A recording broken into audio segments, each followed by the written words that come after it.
ho hey! I'm back with another Stinger review. It's not that long ago since I reviewed Baldur's Gate, the Enhanced Edition, but Siege of Dragonspear was left out and that's what I'm going to talk about today. There are a couple of reasons why you should play Siege. One of them is that it connects Baldur's Gate 1 and 2. It fills the empty spaces between the games. Second reason is because you can get more of the gameplay you already love. That is, if you enjoy isometric D&D RPGs. It adds around 30 to 50 hours of gameplay, so it's more than just some DLC. More like the Blood and Wine expansion in Witcher 3. Siege of Dragonspear has so much content that it could have been a standalone game. Third reason is that you can import your character from Baldur's Gate 1. And finally, the last reason, I think that it's in many ways even better than the main game. Now, a new threat casts a shadow over the city. A massive army on a holy crusade has thrown the Sword Coast into turmoil. Little is known of the crusade's leader, the charismatic warrior Kalar Argent. Those who follow her revere her as the Shining Lady, but her background and goals are shrouded in mystery. Some say she is divine, a hero sent by the gods to crush evil no matter the cost. Others whisper that she is another spawn of Baal, intent on following the same path as Saravok. One thing above all else is clear. If the Sword Coast is to find any measure of peace, Kalar Argent must be stopped. Siege of Dragonspear has, in my opinion, a much more interesting story than the main game. In the main game, you find and kill one boss, so another boss above him can be revealed, so you can find and kill him as well. And it goes like that until the final boss. In Siege of Dragonspear, you know who you're after. Shining Lady Kalar Argent. You know where she's heading to and she knows you are going after her. Your objective is set, and you are searching for ways to reach it. There is a bit of exploration on the way, but not as much freedom of movement and amount of locations as in the main game. Siege of Dragonspear has much more interactions with companions than the main game. They will talk to each other much more and they will decide to intervene in your conversations or comment on your actions. Or you can use them in conversations if you think that their expertise could be beneficial. The choice to let them speak will be one of the conversation options. In Siege, I experienced the companion flirting with me for the first time. It can slowly lead all the way to the relationship between you and that person. Siege of Dragonspear offers you a high variety of locations. The change of scenery is very refreshing. New enemies, new items, new spells and abilities, even a new shaman class, which I enjoyed very much. Invite a goblin to join us. Have you taken leave of your senses? Yes, I will come with you.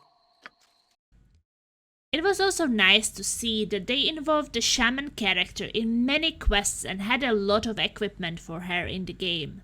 I would recommend you to recruit her and bring her with you, so you don't miss out on some interesting missions. I always felt like the expansion of Baldur's Gate has much harder fights than the main game, and the same counts for Siege of Dragonspear. There were some tough ones, where I was pulling my hair for picking core rules difficulty on my first playthrough, but I managed to beat them all, and it felt so good after. The music is again really great, and the art of the new hand-painted areas is beautiful. The good humor and jokes are still there. Your decisions matter. Me and my streamer friend had very different outcomes based on our decisions. It means that the replayability value of Siege of Dragonspear is also very high. Changing companions in Siege is easier and much faster than in the main game, because they are most of the time nearby as they travel with your expedition. So while you are back at camps for trading, handing in quests or resting, you can also replace some of your companions before you venture forth again. Now a bit about the negative aspects of the game. It is very annoying that you can't access your siege saves immediately when you start the game. You have to continue your main game, which shows you the end of the main game and throws you over to Siege of Dragonspear. Then you are stuck in a conversation and only after that you can access your siege saves. It's okay once, but this expansion is long, so imagine how many times I had to go through this process, at least 15 to 20 times in total, considering there were unexpected crashes of the game once in a while. Another thing I didn't enjoy was that some quests couldn't be handed in after being finished, because the story moved forward and there was no way back for me. Either the mission NPC was nowhere to be found anymore, or he didn't want to talk about it.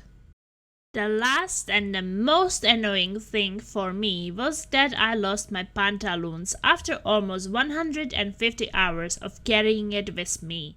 It's an item you get early in the main game, and I heard that there is a use for it in the second Baldur's Gate game. Unfortunately, my pantaloons were not there when I reached the end game, because there is a limit of how many items you can have in the box where your things are being stored, and I got over the limit with all the pouches for potions, gems, ammunition and scrolls moved to me from my companions. I'm still hoping I will be able to replay the ending and get the pantaloons back, but these unnecessary complications and hindrances are never fun. Overall, I had really great times in Siege of Dragonspear. I haven't played Baldur's Gate 2 yet, so I can only compare it to the first game. If you're open-minded and you love this type of game, I'm sure you will find at least some parts of it really enjoyable and entertaining. And this is the end of my Siege of Dragonspear Stinger review. Thank you so much for watching. If you enjoyed the video, don't forget to like it and leave a comment. If you are new here, hit the subscribe button and welcome aboard. Take care everyone, don't forget to play games, have fun and share the love and passion for games with others. Ta-da-ti-dee-doo-doo! Stinger!